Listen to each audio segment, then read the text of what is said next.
कामिनी बहुत ही खूबसूरत औरत थी। उसे अपनी खूबसूरती पर बहुत घमंड था, लेकिन उसकी शादी बहुत ही साधारण दिखने वाले आलोकनाथ से हो गई, जिसे वो बिल्कुल भी पसंद नहीं करती थी।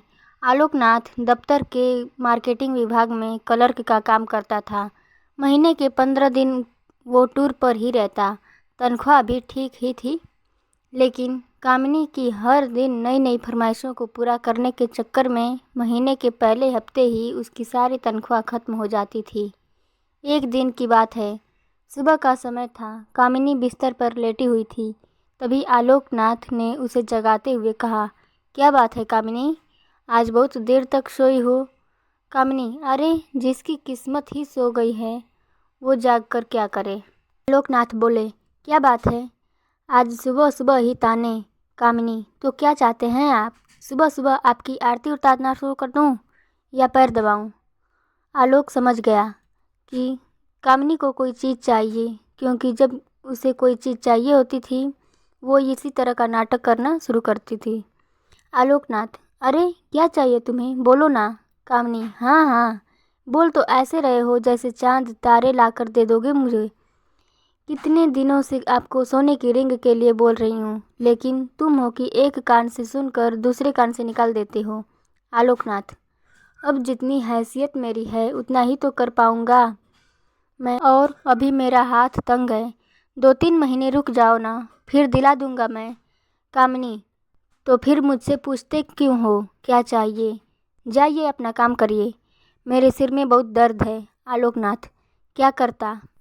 किसी तरह कर्ज लेकर कामिनी के लिए रिंग लेकर आया, लेकिन कामिनी बहुत ही लालची औरत थी।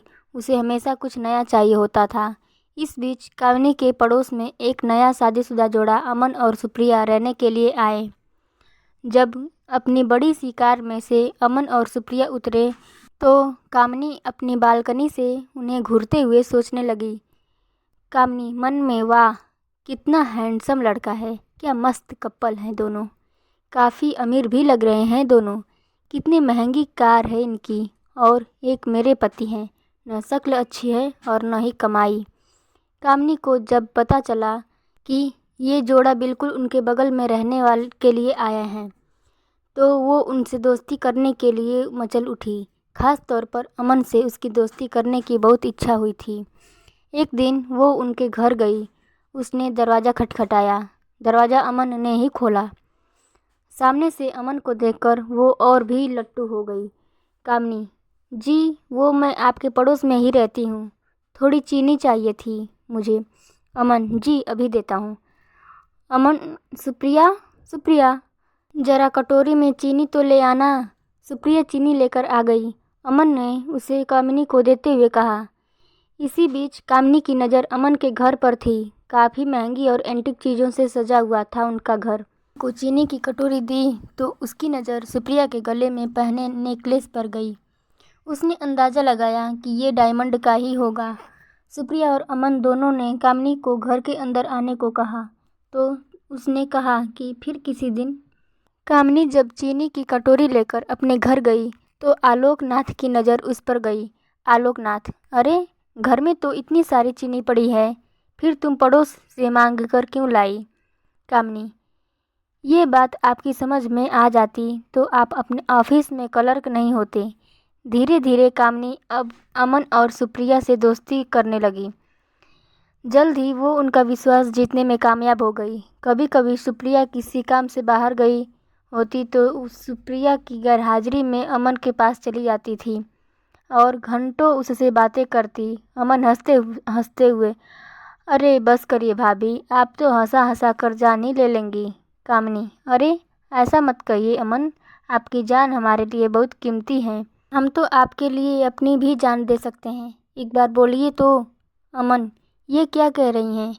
कामिनी बोली, आप तो सीरियस ही हो गए, अब आपकी भाभी को आपसे मजाक करने का भी अधिकार नहीं है क्या?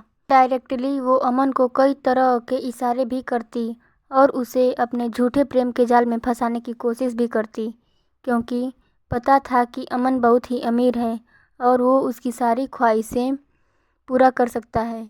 लेकिन अमन अपनी पत्नी से बहुत प्यार करता था, इसलिए वो कामिनी की इन हरकतों का कोई जवाब नहीं देता था। एक दिन की बात है, कामनी अमन और सुप्रिया से मिलने उनके घर आई। सुप्रिया बोली, आइए आइए भाभी, हम आपकी ही बातें कर रहे थे। कामनी, मेरी बात? सुप्रिया, अरे ये अमन तो आपकी हमेशा बातें करते रहते हैं। कामनी, अच्छा क्या कहते हैं अमन?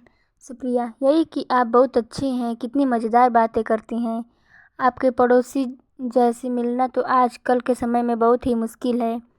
सुप्रिया के मुंह से अपने लिए अच्छी अच्छी बातें सुनकर कामनी मन ही मन बहुत खुश हो रही थी और उसे लग रहा था कि एक न एक दिन तीर निशाने पर लग ही जाएगा।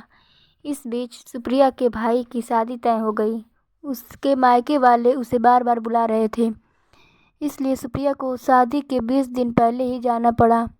अमन को इतनी लंबी छुट्टी नहीं मिलती, इसलिए उसे शादी के कुछ दिन पहले ही जाने का तय किया।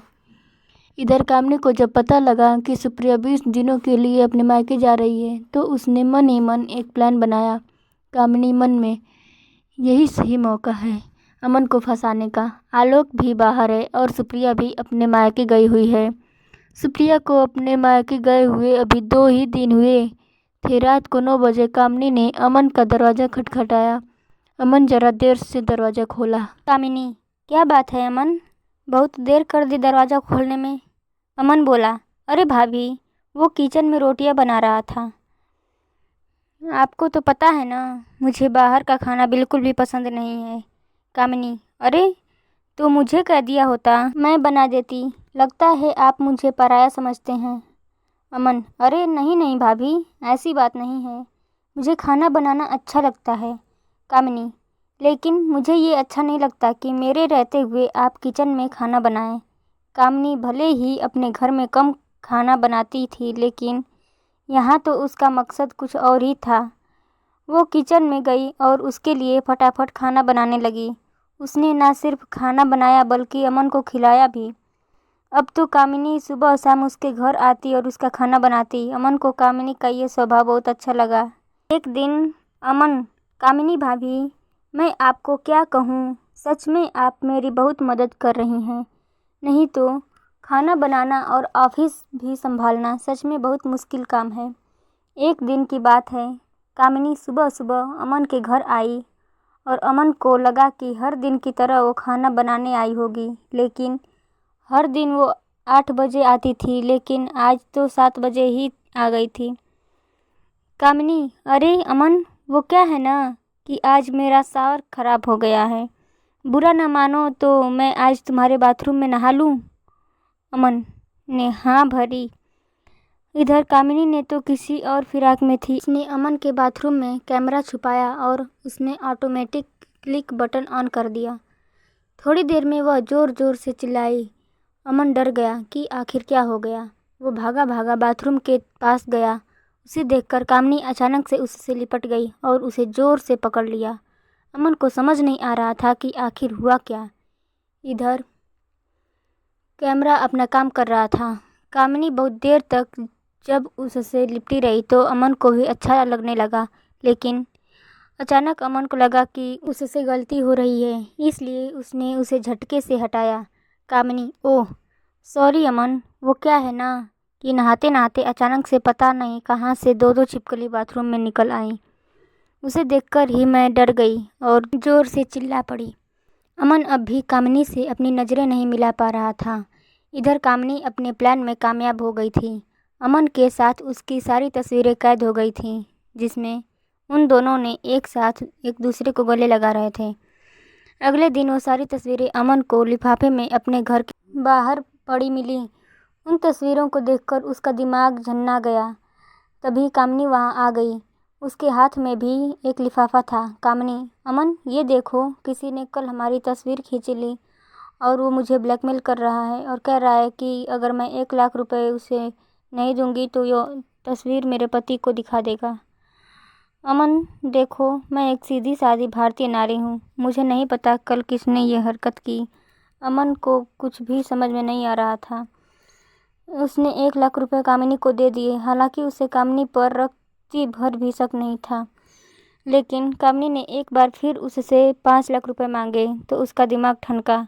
फिर भी उसे ज़्यादा शक नहीं हुआ, उसने 5 लाख रुपए भी दे दिए। लेकिन जब अमन सुप्रिया के पास जाने की तैयारी कर रहा था तो कामिनी ने फिर उसे 2 लाख रुपए मांगे। इस बार अमन को लगा कि दाल में जरूर कुछ काला है। हालांकि गलती उससे भी हुई थी तो अमन ने बहुत सोच विचार किया। फिर उसने सुप्रिया से माफ़ी मांगते हुए उसने सारी बातें बता दी। सुप्रिया उसी समय अपने मायके से अमन के पास लौट आई।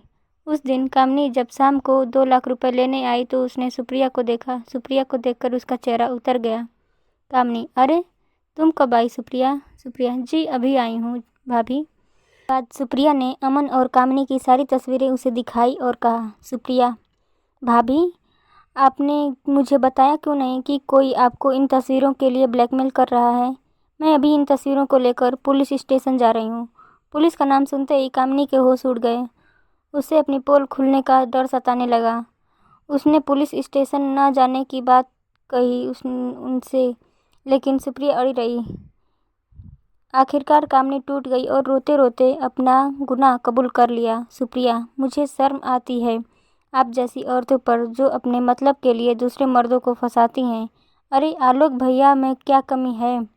वो बेचारे तो आपको हर खुशी देने की कोशिश करते हैं, लेकिन पता नहीं आपको ऐसा क्या चाहिए जो आपका लालच खत्म ही नहीं होता। कामिनी को अपनी गलती का एहसास हो गया था। उसने उन दोनों से माफ़ी मांग ली, लेकिन अमन और सुप्रिया ने कुछ दिनों बाद अपना फ्लैट खाली कर दिया और वो कहीं और रहने चले गए। तो दोस्तों, सावधान रहें, सतर्क रहें। किसी की मीठी मीठी बातों में आकर ऐसे चापलूस लोगों के बातों में ना फंसें। और ये कहानी आपको कैसी लगी हमें कमेंट करके ज़रूर बताएं। Thanks for watching.